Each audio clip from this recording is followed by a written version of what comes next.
Now, these are called ulunsuti in the Cherokee Way, which means a shining stone.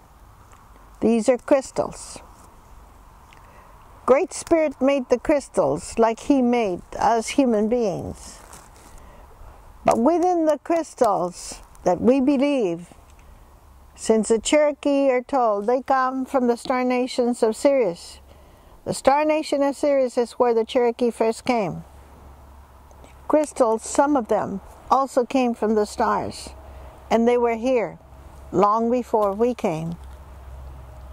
But we were taught that these crystals, especially in the area that we come from, in Georgia, in Alabama, in the Carolinas, even all the way up to Oklahoma or down over the hill to Texas, there are crystals like these.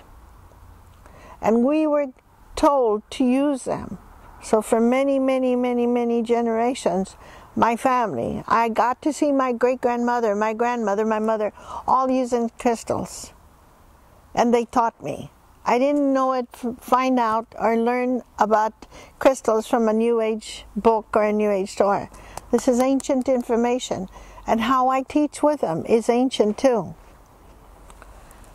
When I work with crystals, we use them.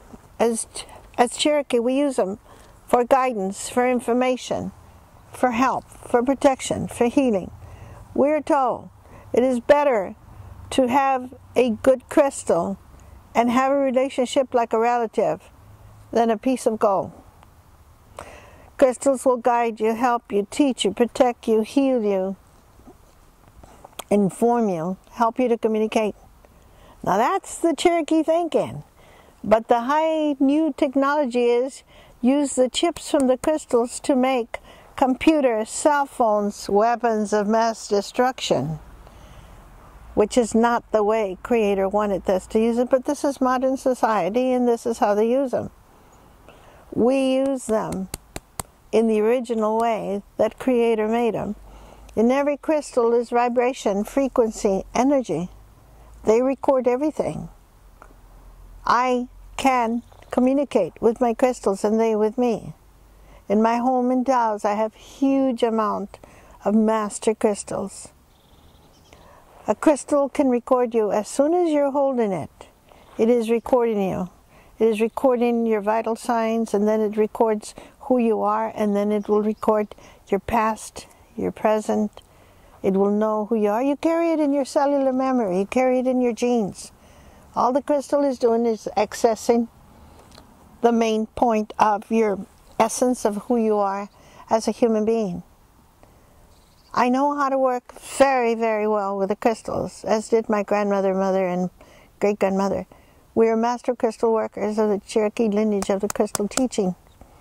So, when I go to different countries, as I did, well, I will use two examples. I went to Cherokee in the North Island of New Zealand to be with the Maori people.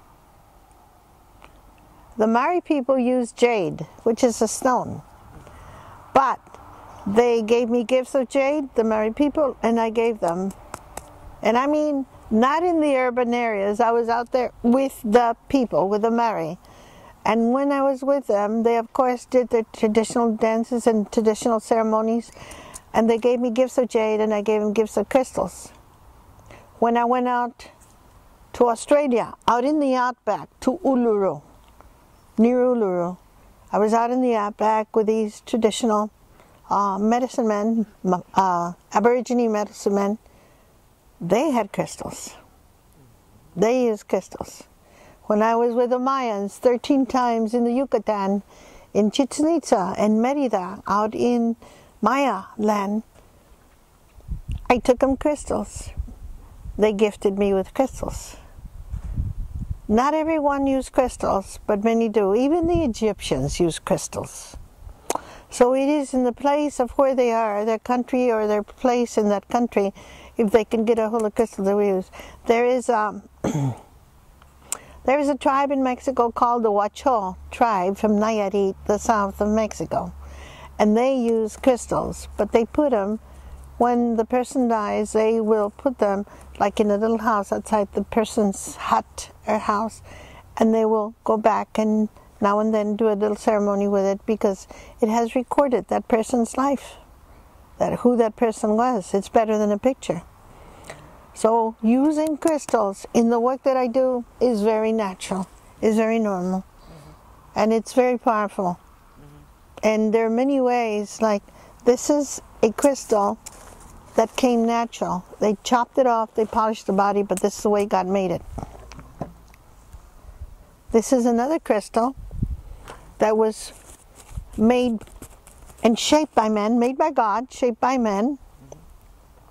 So what you have is a very important design that they are incorporating to be able. It's a star.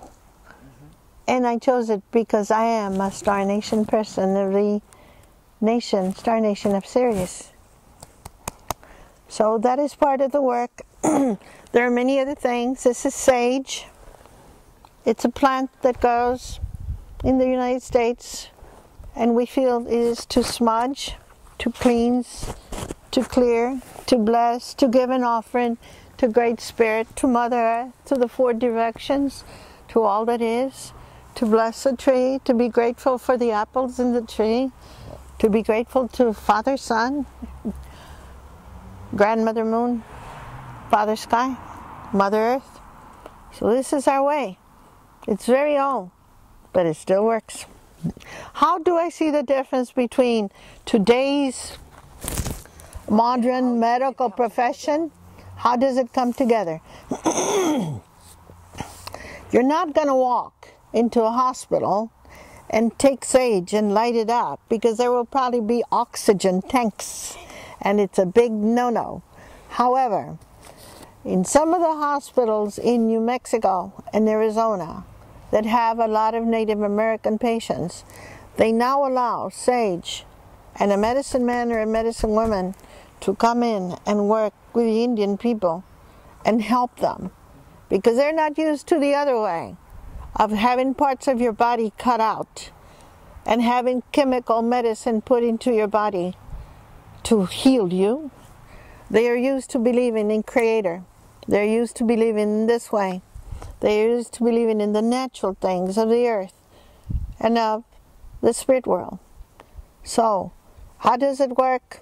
In some places, very, very well, and in some places, no. To do a blessing, you must light up your sage. You must be able to have the smoke. The smoke is a message to Creator, for after you use it on your body, you send it first to Creator, but the smoke will go up to Creator. And this is where the prayer is, inside that. There are many cultures, and there are many religions, and there are many spiritual ways, and there are many traditions pertaining to that. I respect all of them. All of them. Whatever country I go to, if it's Buddhist or Hindu, or if it's Catholic, or if it's Jewish, whatever it is, I respect it all. For it's not my way to choose or to, shall we say, criticize. It's not my way. I welcome everything.